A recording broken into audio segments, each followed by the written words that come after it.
कल जो हाल ही में 2019 में वो आए थे सिविल न्यायालय में, तो हम्म। उसमें भी मेरी फर्स्ट रैंक थी अपनी कैटेगरी में। ओके। फिर उसके बाद ये वीडियो आया, वीडियो वीडियो बीपीडीओ। तो हम्म। इसमें इसमें भी मेरा नंबर रैंक था नंबर में, लेकिन कुछ गलती के कारण मेरी गलती हो गई थी फॉर्म में। उसे हम्म। मैं शेयर करूंगा भी कि ऐसी गलती कोई ना करे दोबारा। एक एक छोटी सी गलती का पछतावा कितना महंगा पड़ता है। तो उस हम्म। गलती के कारण मेरा उसमें सिलेक्शन रुक गया है। उसके हम्म। बाद फिर अभी कनिक सहायक आया हाल ही में, तो कनिक सहायक में टाइपिंग टेस्ट भी हो गया और टाइपिंग का फाइनल फाइनल रिजल्ट में मेरा सिलेक्शन हो जाएगा, क्योंकि मेरा नाम उसमें है मेरिट में, मतलब अच्छे उसमें है ओके। मेरिट। ओके। जी जी सर, आप ऐसे ही ऐसे लड़कों को मोटिवेट करते रहे सर। आपको मैं वीडियो देखता रहता हूँ, आपका बहुत अच्छे हो रहते हैं सर, ऐसे ही मोटिवेट करते रहे। नमस्कार दोस्तों, गुरुजी उत्तराखंडी यूट्यूब चैनल में आपका बहुत बहुत स्वागत है। तो स्टूडेंट, जैसा हम आप लोगों के सामने जितने भी सफल अभ्यर्थी हैं उनको आप लोगों के सामने लाते हैं और उनका जो एक्सपीरियंस है, उनके जो सक्सेस टिप्स हैं उनको आपके साथ शेयर करते हैं। आज ऐसे ही हमारे साथ एक प्रताप सिंह नेगी जी हैं, जिन्होंने अभी कनिष्ठ सहायक का रिटर्न एग्जाम निकाला और अभी वो आपका जो है टाइपिंग टेस्ट दे के आए थे। तो आज हम उनको मिलाएंगे और उन्होंने उससे पहले भी बहुत सारे एग्जाम्स यहाँ पे क्रैक किए हुए हैं। तो प्रताप जी, आपका गुरुजी उत्तराखंडी चैनल में बहुत बहुत स्वागत है। नमस्कार सर, बहुत बहुत ओके धन्यवाद सर। जी। प्रताप जी, आप थोड़ा सा अपने बारे में और बताएंगे कि कनिष्ठ सहायक के साथ साथ आपने और कौन कौन से एग्जाम्स निकाले हुए हैं। कल जो हाल ही में 2019 में वो आए थे सिविल न्यायालय में, तो हम्म। उसमें भी मेरी फर्स्ट रैंक थी अपनी कैटेगरी में। ओके। फिर उसके बाद ये वीडियो आया, वीडियो वीडियो बीपीडीओ। तो हम्म। इसमें इसमें भी मेरा नंबर रैंक था नंबर में, लेकिन कुछ गलती के कारण मेरी गलती हो गई थी फॉर्म में। उसे हम्म। मैं शेयर करूंगा भी कि ऐसी गलती कोई ना करे दोबारा। एक एक छोटी सी गलती का पछतावा कितना महंगा पड़ता है। तो उस हम्म। गलती के कारण मेरा उसमें सिलेक्शन रुक गया है। उसके हम्म। बाद फिर अभी कनिक सहायक आया हाल ही में, तो कनिक सहायक में टाइपिंग टेस्ट भी हो गया और टाइपिंग का फाइनल फाइनल रिजल्ट में मेरा सिलेक्शन हो जाएगा, क्योंकि मेरा नाम उसमें है मेरिट में, अ, मतलब अच्छे उसमें है ओके। मेरिट। ओके। ओके। जी। और इसमें जो अभी मेरे 2018 में मैंने 17 में तैयारी की थी और 17 में धीरे धीरे तैयारी की थी, लेकिन जो 18 में जो वीडियो बीपीडीओ की फिर भर्ती हुई जिसका पेपर दोबारा हुआ था, उसमें भी एक नंबर से रुक गया था मेरिट में। तो एक नंबर से रुकने के बाद मैंने उसके बाद मुझे बहुत बड़ा दुख हुआ और उसके बाद मैंने कंटिन्यू तैयारी की और उसके बाद लगातार मैंने पेपर निकालने शुरू किए। ओके, चलिए बहुत बढ़िया।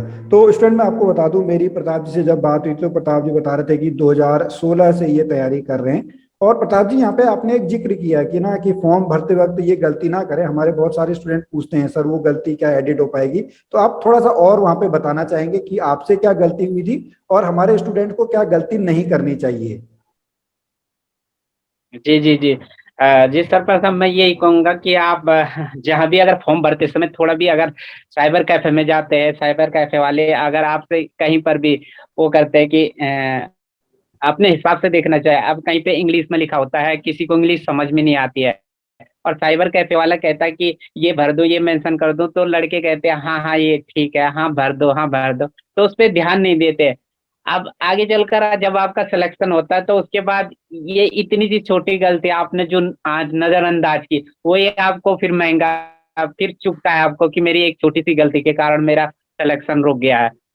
तो आप भी हम्म। ऐसी गलती ना कि अगर साइबर कैफे में आप फॉर्म भरते हैं तो पहले हर लो इसका मतलब होता क्या है, इसका मतलब ये होता क्या है। जैसे आपने किसी भी कैटेगरी में भरा होगा, आपने ओबीसी भरा होगा, तो ओबीसी में भी होता है कि उसके मेंशन होते हैं उसकी डेट ओवर की उसका। अब तो आयोग ने सीधा स्पष्ट कर दिया है कि आयोग संवाद में भी कहता है कि अगर कोई भी डेट ओवर हो किसी भी डॉक्यूमेंट की, या कोई भी अगर अभ्यर्थी द्वारा कोई भी गलती कोई भी थोड़ी सी त्रुटि की जाती है, तो उसका जिम्मेदार आयोग नहीं है। तो आयोग एक भी थोड़ी भी अगर आपसे थोड़ी भी गलती होगी, बाद में आपका सिलेक्शन होता है, तो आयोग फिर किसी भी बंदे को अंदर नहीं लेता है। वो गलती खुद आपकी मानी जाएगी। ऐसा मेरे साथ हुआ है।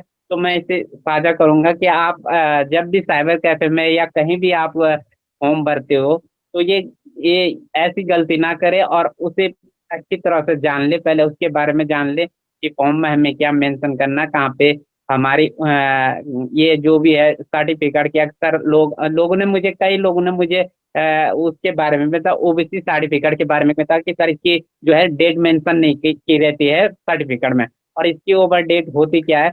तो मिनिमम जब से वो जिस डेट से बना हुआ है सर्टिफिकेट, उस डेट से लेकर और उसकी जितनी, जब तक उसके 3 साल, जिस डेट को उसके 3 साल उस डेट में करेक्ट हो जाएंगे, वहीं तक वो सीमित रहता है, वही वहीं तक वो सर्टिफिकेट उसकी डेट वो रहती है, उसके बाद वो ओवर हो जाता है। अच्छा ठीक है, चलिए बहुत बढ़िया। ये तो स्टूडेंट हमने यहाँ पे बात कर ली कि जो फॉर्म भरते वक्त है वो गलती बिल्कुल आप ना करें। तो अब यहाँ पे नेगी जी, हम क्वेश्चन जो पूछना चाहेंगे वो ये पूछना चाहेंगे कि अगर जैसे आपने 2016 में तैयारी की शुरुआत की, और तो आपने तैयारी की शुरुआत आपने कैसे की थी? जी जी जी जी, मैंने 2000, जब मैं 2000 शुरू में 15 में, लगभग 15 दिसंबर में मैं देहरादून आया था, तो मैंने, मुझे उतना पता नहीं था, क्योंकि हमारे यहाँ पहाड़ की पढ़ाई बहुत वो होती है, बहुत, मतलब मैं कह सकता हूँ कि इतना कि कोई भी नॉलेज नहीं रहता है। ना तो टीचर लोग इस बारे में कोई जानकारी देते हैं, ना कुछ वहाँ की पढ़ाई, और टीचर लोग आगे तो कक्षा में तो पढ़ा दिया, और वो भी पढ़ाना क्या, थोड़ा लिखा दिया तो वो ठीक है, ऐसे करके तो हम पास हो रखे हैं। और उसके बाद जब देहरादून आए तो हमें इस बारे में भी पता नहीं था कि ग्रुप सी का भी कोई कोचिंग होता है, कोई तैयारी होती है।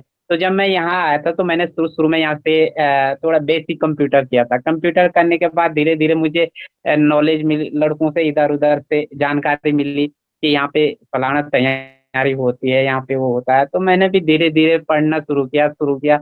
तो जब मुझे इस बारे में पूरी पता चल गई तो 2017 में फिर मैंने तैयारी पे लग गया। फिर मैं तैयारी, मैंने सर्वप्रथम यहाँ पे जो रिस्पना पे कोचिंग था एक, वहाँ पे राकेश सकलानी जी पढ़ाते थे, तो काफी अच्छा पढ़ाते थे, हिंदी उनकी बहुत अच्छी थी, तो उन्होंने उनसे पढ़ना शुरू किया। तब से मैंने पढ़ना शुरू किया तो मुझे अच्छा लगा, और धीरे धीरे पढ़ाई हुई। तो 2018 में उसके बाद वीडियो का एग्जाम एग्जाम था मेरा पहला, लेकिन उसमें भी एक नंबर से कम रह गया था। तो उसके बाद पहला पेपर मैंने वही दिया था।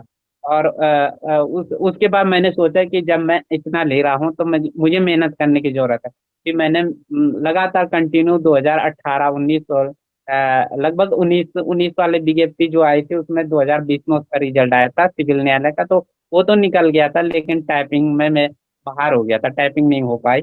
और उसके बाद अभी वीडियो का आया, तो वीडियो में भी यही गलती जो मैंने बता दिया आप अभी हाल ही में, तो वो वही गलती था। और अब उसके बाद कनिक सहायक में फाइनल में हो जाएगा।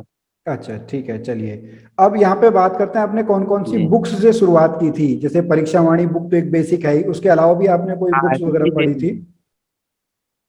जी जी जी जी, अगर कोई, अगर नया स्टूडेंट है, उससे अभी कोई ग्रुप सी के बारे में कुछ भी नॉलेज नहीं है कि मुझे क्या पढ़ना है, कहाँ से शुरू करूँ, क्या करूँ, और क्या कोचिंग से ही सिलेक्शन मिलता है या नहीं मिलता है, तो मैं यही कहूँगा कि आपका अगर बेसिक क्लियर नहीं है, आप शुरू से तैयारी कर रहे हो, तो सर्वप्रथम परीक्षा वाणी, सबसे पहले आपको परीक्षा वाणी की पढ़ने की जरूरत है। परीक्षा वाणी ही बेसिक नॉलेज है उत्तराखंड का। और परीक्षा वाणी, आपने परीक्षा वाणी याद कर ली, 100%। परीक्षा वाणी अगर 40 नंबर का उत्तराखंड आता है, तो परीक्षा वाणी में 25-30 नंबर का पेपर कभी भी परीक्षा वाणी से इधर हम्म उधर नहीं जाता है। हम्म परीक्षा हम्म वाणी से ही क्वेश्चन 80%, 90% परीक्षा वाणी से ही बनता है उत्तराखंड का। तो परीक्षा वाणी आपको याद होनी चाहिए। उसके बाद जीएस के लिए जो लुसेंट है, थ्योरी वाली, तो उसमें सारे सब्जेक्ट हैं, इतिहास, भूगोल, अर्थशास्त्र, पर्यावरण, जो भी चीजें है, कंप्यूटर है पीछे, और विविध है, ये सारी हम्म चीजें आपको याद होनी चाहिए। और यहीं से ही ग्रुप सी के क्वेश्चन पूछे जाते हैं अक्सर, और आयोग अक्सर यहीं से पूछता है। और जो आपको ये पीछे दे रखे हैं अभी विश्व उसके विभिन्न उनके एजेंसियां, जो एजेंसियां दे रखे हैं, तो वहां से आयोग क्वेश्चन बनाता ही बनाता है, और वो भी आपको याद होने चाहिए। यानी कि आपको अगर लुसेंट और परीक्षा वाणी और हिंदी लुसेंट आपको, तो ये तीन बुक आपको याद है, तो आपका बेसिक क्लियर है। आपको आपका 80% तो यहीं से क्लियर हो जाता है ग्रुप सी के लिए पेपर निकालना। जी जी। तो यही कहूंगा कि आप पहले इनको पढ़िए, उसके बाद आपको अजय रावत तो पढ़नी पड़ेगी। अजय रावत, क्योंकि उत्तराखंड का इतिहास जो है अजय रावत से बनता है। अजय हम्म। रावत पढ़ने में, बाकी आप अगर और बुक तो है, बहुत बुक है, जैसे डीडी शर्मा हो गया, घनश्याम जोशी हो गया, राजेंद्र प्रसाद बलोदी हो गया। इनके लिए एक एक दो दो क्वेश्चन बनते हैं। अगर आप इनको हम्म। नहीं भी पढ़ सकते हैं, अगर आप जीएस में अच्छा स्कोर करते हैं, तो आप जीएस पे फोकस करिए, बजाय इन तीन बुक्स के। एक्स्ट्रा किताबों के पढ़ने से। इनमें ज्यादा समय लगेगा आपको। आप परीक्षा बाणी और अजय रावत को पढ़ लीजिए उत्तराखंड के लिए, ये आपके लिए बेहतर होगा। ठीक है, चलिए बहुत बढ़िया। अब यहाँ पे प्रताप जी, एक क्वेश्चन हमारे स्टूडेंट का ये आता है कि जो वो 2 घंटे है ना एग्जाम के, जब आप एग्जाम सेंटर में जी पहुंचे जी तो वो 2 घंटे में आप 100 क्वेश्चन वहां पे आपको करने हैं। तो उसको कैसे वहां पे, क्या जी जी मेंटल स्ट्रेटेजी रहती है, क्या आपका मानसिक वहां पे रहता है? क्योंकि बहुत सारे बच्चे वहीं पे टेंशन में आते हैं। वो कहते हैं सर हम घर से तो पढ़ के गए, वहां पे जी क्वेश्चन समझ में नहीं आए, या क्वेश्चन वो पढ़ ही नहीं पाए। तो वहां पर आपका क्या रहता है उस 2 घंटे में? जी सर, ये यही गलती मेरे से भी होती है। अभी तक मुझे 5-6 साल का अनुभव है पेपर देने का, लेकिन फिर भी परीक्षा हॉल में एक साधारण सा क्वेश्चन मेरे से भी गलत हो जाता है, वो भी परीक्षा वाणी में, जो हमने 10 बार पढ़ दिया होगा परीक्षा वाणी को। वही हम्म। क्वेश्चन हमारे साथ अभी ये होता है। वहाँ पे अलग सा प्रेशर रहता है, लेकिन उसे भी हैंडल करना सीखना चाहिए आपको, कि उसे ऐसा कि आपको हर चीज लेके, आपको जो क्वेश्चन पहले आते हैं परीक्षा परीक्षा हॉल में, यही है कि आपको जो भी क्वेश्चन सरल लगते हैं, जो आपको 100% आते हैं, उनको सॉल्व करो, उन्हें पहले सॉल्व कर दो। उसके बाद आप उन क्वेश्चनों पे जाओ कि जहाँ पे आपको दो दो ऑप्शन में कंफ्यूजन है। दो के बाद आप उस एक पे चॉइस करोगे तो हो ही जाएगा आपका। लगभग 100 में से वो 50। 90% या 80% सही होने के चांसेस होते हैं। उसके बाद हम्म। अगर आपको कोई भी क्वेश्चन में डाउट है, अगर आपको चारों ऑप्शन में डाउट है कि मुझे इस क्वेश्चन का आंसर पता नहीं है, तो उस पे आप क्या है कि उस पे आप वो ना ले, रिस्क ना ले, क्योंकि 1/4 वो होता है, इसमें मेहनत मार्किंग का सीन होता है। तो इसी मेहनत मार्किंग के कारण भी मैं काफी नंबरों से काफी बार, काफी पेपरों में मैं बाहर हुआ हूँ। तो मुझे इसका भी दुख है कि ऐसे गलती ना करे। अगर आपका हाथ वहां पे कर सकता है, वो बंदा कर सकता है कि जिसके अगर जिसको 40-45 नंबर ही जिसके सही हो रखे हैं, अब उसका स्कोर नहीं हो रहा है, इतना तो मेरिट भी जाता नहीं है। अगर आपको मेरिट में रहना है तो लगभग 60, 65 या 74 नंबर क्रॉस करने होंगे। इसके लिए आप, उसके बाद आप अपने हिसाब से लगा सकते हो, अपने हिसाब से दे सकते हो, लेकिन इसके लिए आपको ये नहीं कि वो करेक्टली सही हो जाएंगे। अगर नहीं भी होंगे तो आपको फिर मेहनत करने की जरूरत है, ऐसे है। लेकिन आप जहाँ पर आपका 70-75 स्कोर होता है, उसके बाद आप फालतू क्वेश्चन पे टिक ना करें, वो आपके गलती होने के चांस बढ़ जाते हैं। तो यही हम्म। कहूंगा मैं तो। चलिए बहुत बढ़िया, यहाँ पे प्रताप जी आपने बताया। अब थोड़ा सा हम, जो आपने, जैसे जी आपको इतने साल का एक्सपीरियंस है और आपने अपनी गलतियों से भी सीखा, तो वो तैयारी के दौरान जैसे बहुत सारे स्टूडेंट कहते हैं कि हमको नोट्स बनाने चाहिए या नोट्स नहीं बनाने चाहिए, तो उस बारे में आप क्या कहेंगे? जी जी जी। नोट्स सर ये है कि अगर आपको, आपके पास बुक है, आपको बुक से याद हो रहा है सब कुछ, आपको नोट्स बनाने में ये होता है कि सर टाइम भी लगता है। और टाइम हम्म लगता है तो आपको केवल बुक पढ़ने हैं और नोट्स वहां पे बनाने हैं, जो आपको या तो याद ना हो, या आपका हम्म ये मेरे लिए इम्पोर्टेंट है, ये क्वेश्चन परीक्षा में आने की संभावना है। हम्म आयोग आयोग यहाँ से क्वेश्चन बना रहा है, इस चैप्टर से क्वेश्चन बना रहा है, ये मुझे याद नहीं होगा, यहाँ पे मैं नोट्स बना लूँ तो ये मैं इसे देखते रहूंगा, तो वो नोट्स होता है। लेकिन आपको जो चीज आपको साधारण से लगती है, जो जो आपको मेंशन आपके दिमाग में बैठ रहे हैं परीक्षा वाणी के लेकर, आप पढ़ो, उनको पढ़ो। और जो आपको याद नहीं होते, जो जो आपको इम्पोर्टेंट लगते हैं, उनको अपने नोट्स में लिख लो। मैं तो सर, मैंने जो नोट्स बनाए हो ऐसे ही बना रखे हैं सर। अच्छा अच्छा अच्छा प्रॉपर अच्छा। नोट्स नहीं बना रखे हैं। जो भी मैं किताबें पढ़ता हूँ, परीक्षा वाणी पढ़ता हूँ, वो पढ़ता हूँ। बाकी जो मैं, मुझे भी जो अच्छे लगे या जो मुझे याद नहीं होने, तो मैं उनको बुक में लिख लेता हूँ। अच्छा, चलिए बहुत बढ़िया। और यहाँ पे जैसे आपने शुरू में कोचिंग की बात की थी कि आपने देहरादून में रिस्पना के पास आपने कोचिंग ली थी, तो क्या आपको लगता है कि कोचिंग जो है वो एक स्टूडेंट के जीवन में उसको थोड़ा फायदा पहुंचाती है? आपके क्या विचार हैं इस बारे में? जी जी जी। सर, जो जो लोग अभी नए हैं उनके लिए तो जरूरी है कोचिंग, क्योंकि कोचिंग से ये होता है कि एक दूसरे से भी सीखा जाता है और एक दूसरे से क्रेज आता है। कि वो बंदा इतना मेहनत करता है, वहां पे हमें कई लोग मिलते हैं, और कई लोग ऐसे भी रहते हैं जो जिन्होंने अनेक पेपर निकाले हैं, उनसे भी जानने को मिलता है। और टीचरों से काफी कुछ जानने को मिलता है, तो एक दूसरे से सीखते भी है कि फलाना लड़का क्या पढ़ता है, वो कितने घंटे पढ़ता है, और कितना हमें इसके लिए पढ़ना चाहिए। तो नए लोगों के लिए जब तक वो इस चीज को नहीं जानेंगे, तब तक वो ऐसा कि अपने प्रिपरेशन को महत्व नहीं देंगे कि हम्म कि हमें कितना घंटा पढ़ना है या कैसे पढ़ना है हमें। तो इसके लिए उन्हें जानना जरूरी है। इसी के लिए कोचिंग उनके लिए बेहतर होगा कि कोचिंग में वो जाए और वहां से सीखे। उसके बाद वो कोचिंग से ही जाके तब उन्हें पता चलेगा कि हमें क्या पढ़ना है और क्या नहीं पढ़ना है, और कितने घंटे पढ़ना है, इसके लिए हमें क्या प्रिपरेशन करनी है।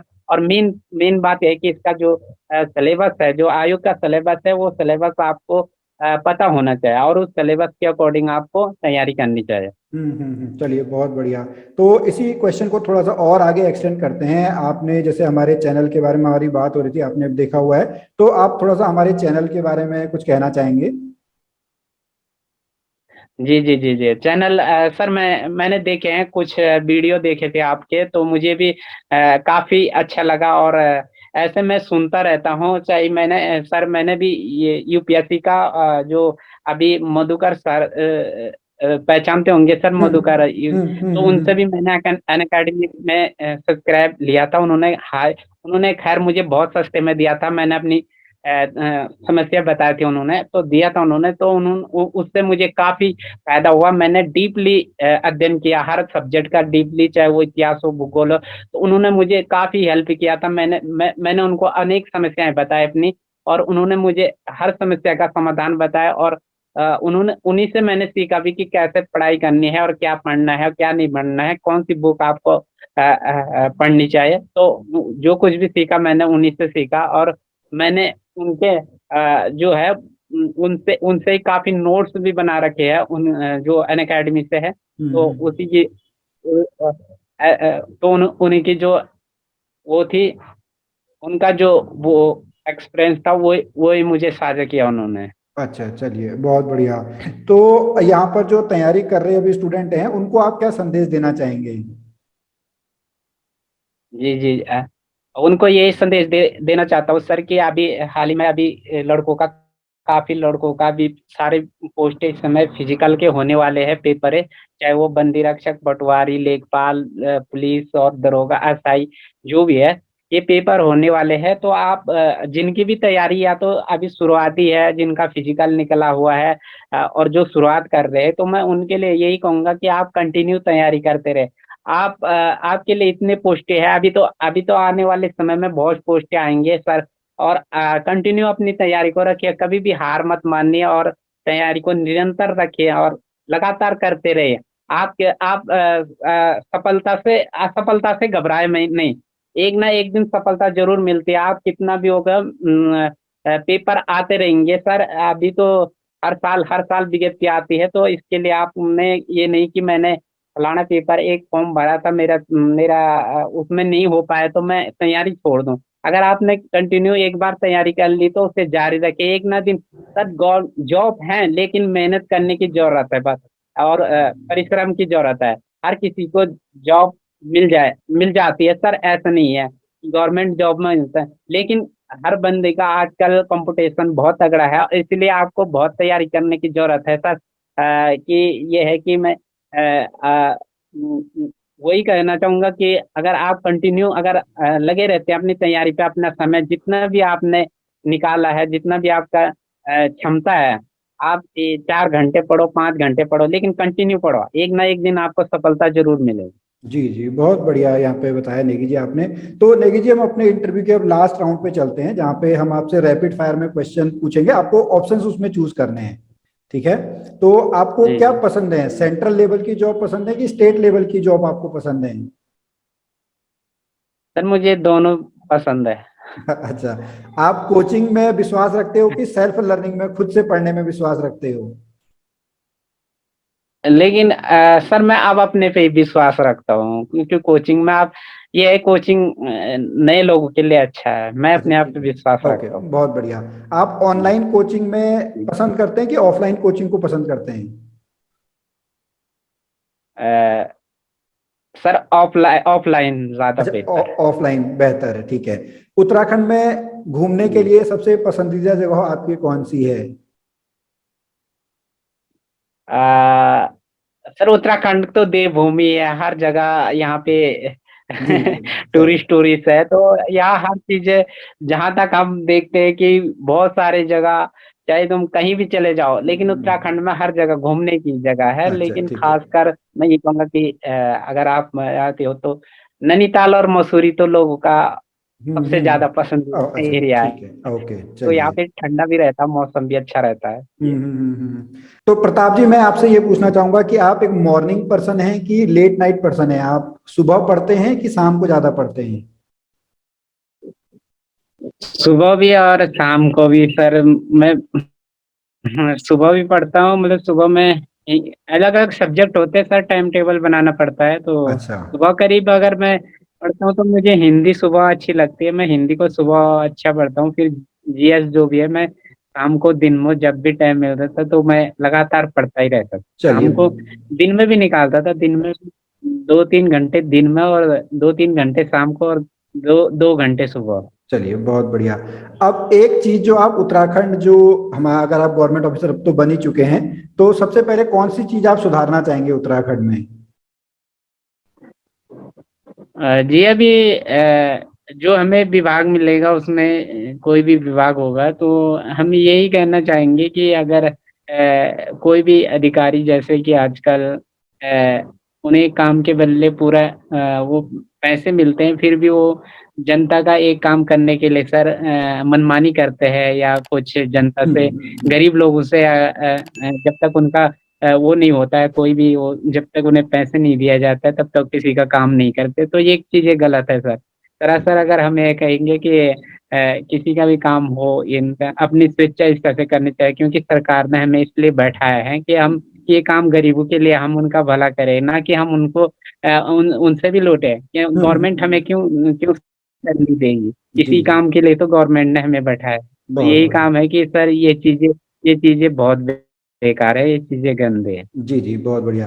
तो प्रताप जी देखिए, अभी तो हमारा वैसे यहाँ पे कंप्लीट हो चुका है, लेकिन आपने बीच में यहाँ पे बात करी है ना टाइम टेबल की। तो अपनी जो जी जो टाइम है उसको कैसे मैनेज करें, पढ़ाई को भी, जैसे आप सुबह शाम पढ़ रहे हैं, या टाइम टेबल आपने कैसे बनाया, वो भी थोड़ा सा आप बता देंगे तो बढ़िया रहेगा।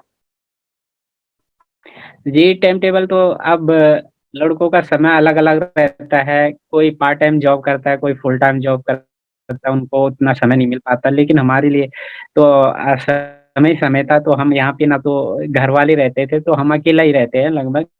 तो हम अपने समय का मैनेज करते थे कि हमें कब खाना बनाना है, कब क्या करना है, कब पढ़ाई करनी है। तो हम इसीलिए तो सुबह जब उठते थे तो हम दो सुबह उठने के पहले जब नाश्ता किया तो उसके बाद हिंदी हिंदी पढ़ ली, जैसे 2 घंटे सुबह पढ़ लिया। उसके बाद दिन में थोड़ा आराम, जो भी नहाना धोना हुआ, उसके बाद खाना आना बना के, उसके बाद पढ़ना हुआ, जितने भी पढ़े 2-3 घंटे, उसके बाद थोड़ा आराम कर लिया। उसके बाद फिर शाम को थोड़ा इधर उधर टहल के, उसके बाद खाना आना बना के, उसके बाद रात को 2-4 घंटे रात को पढ़े। फिर ऐसे ही मैंने चलता था सर, कि ऐसे ही मैंने पढ़ाई शुरू की थी। ओके ठीक है। चलिए, अब एक लास्ट क्वेश्चन यहाँ पर कि आपने अपने आप को कैसे मोटिवेट रखा? जैसे आपका जो फॉर्म भरते वक्त गलती हुई, बहुत बार लोग मतलब इसमें ना डिप्रेस हो जाते हैं कि अब हम पढ़ते ही नहीं है, या फिर बहुत बार जब एग्जाम्स में असफलता मिलती है तो लोग बहुत परेशान हो जाते हैं कि छोड़ो यार, कहाँ लगे हैं, अब हम कुछ और अपना काम करते हैं, बिजनेस करते हैं या कोई और नौकरी ढूंढते हैं। तो आपने अपने आप को कैसे मोटिवेट रखा इस बुरे समय में? जी, इसमें सबसे पहले तो मतलब मेरी मम्मी पापा का हाथ है, कि जिन्होंने मुझे हिम्मत दी और बोला कि तो मतलब लगातार अपनी पढ़ाई पे ध्यान दे, और चीज पे मत, इधर उधर किसी भी चीज पे मत ध्यान देना। और उन्होंने, जब मैंने यही कहा था कि जब मेरा सिविल न्यायालय में जो पोस्ट निकली थी, उसमें अच्छे के बाद भी जब टाइपिंग में बाहर हो गया था, तब मुझे बहुत चोट लगी सर। उस समय तो मेरी हिम्मत नहीं हो पाई, मैं तो घर वालों को भी क्या बताऊं ये तो मैं बहुत टूट गया था। टूटा तो मैंने मम्मी को बताया, तो मम्मी ने कहा कि क्यों रो रहा है, क्या हो गया तुझे? और मैंने कहा ये यही रुदा बल, ऐसा नहीं, पढ़ाई कर, वो कर। तो मम्मी ने मुझे काफी हिम्मत दी थी, और मैं सारा श्रेय अपनी मम्मी पापा को देता हूँ कि जिन्होंने मुझे इतनी हिम्मत दिलाई, और फिर भी मुझे कहा कि लगातार पढ़ने पे, बोला कि पढ़ाई पे ध्यान दे, और मैंने उनका जो है ना, उनका कहना माना, और फिर मुझे आज सफलता ही मिली। जी जी, बहुत बढ़िया। लास्ट क्वेश्चन आपसे कि आपकी सफलता का राज क्या है, जो आप हमारे स्टूडेंट के साथ शेयर करना चाहेंगे? ये सफलता का राज यही है कि एक तो पेरेंट्स का सपोर्ट है, और पेरेंट्स सपोर्ट करेंगे तो सब सही होता है। और आपको पेरेंट्स के साथ साथ अपनी पढ़ाई पे फोकस करना है। पढ़ाई को आपने समय देना है अधिक से अधिक। चाहे आप कितने भी परीक्षाओं में असफल हो जाए, लेकिन एक दिन समय ऐसा आएगा कि आप जरूर सफल होंगे। आप कितना भी वो कर लो, लेकिन आपको कंटिन्यू पढ़ाई पे फोकस रखना है, और उन्हें मेंशन करके, उन्हें मतलब उन्हें दिमाग में सोचो कि हर चीज़ तो हमें ये पता कि हर चीज़ याद नहीं होती है, और वो भी फैक्ट अगर ग्रुप सी में फैक्ट आते तो वो तो याद होते नहीं है। लेकिन उन्हें ये है कि हमें उन्हें थोड़ा समझ होनी चाहिए, या आप रिवीजन ना करो तो आप भूल जाते। तो पढ़ाई के साथ साथ रिवीजन भी बहुत जरूरी है। आपने अगर एक हफ्ता पढ़ा और एक हफ्ते के बाद आप कंटिन्यू पढ़ रहे हो, तो आप रिवीजन नहीं कर रहे हो, तो ये आपको ये आपकी भूल हो सकती है। आप जरूर जो है परीक्षा में गलती करोगे। इसीलिए आपको रिवीजन, हफ्ते भर आप पढ़ रहे हो तो एक दिन आपको स्पेशल रिवीजन के लिए निकालना पड़ेगा। आपको पूरा वो जितना भी आपने हफ्ते में पढ़ा उसका रिवीजन करना बहुत अनिवार्य होता है। और मैंने तो ये है कि अभी तक हमें परीक्षा वाणी को हमने कम से कम 10 बार पढ़ लिया, फिर भी हमें अगर दोबारा तिबारा हम उसे लगातार जितने बार पढ़ते हैं सर, उसे हम हमें जरूर कोई नया चीज उसमें मिलता ही मिलता है। चलिए, बहुत बढ़िया, बहुत बहुत धन्यवाद आपका। तो स्टूडेंट, अगर हम इस पूरे वार्तालाप को समराइज करें, तो देखिए, एक तो आपको अपनी पढ़ाई पे फोकस रखना है, दूसरा आपको अपने आप को सेल्फ मोटिवेट करना है, चाहे कितनी भी असफलताएं आए, एक ना एक दिन आपको सफलता जी जरूर मिलेगी। तो प्रताप जी, जी आपका जी। बहुत बहुत धन्यवाद हमारे स्टूडेंट के साथ अपना एक्सपीरियंस शेयर करने के लिए। तो स्टूडेंट, हम फिर मिलेंगे आपको एक ऐसे ही नए वीडियो में एक नए सफल अभ्यर्थी के साथ। तब तक के लिए जय भारत, जय उत्तराखंड।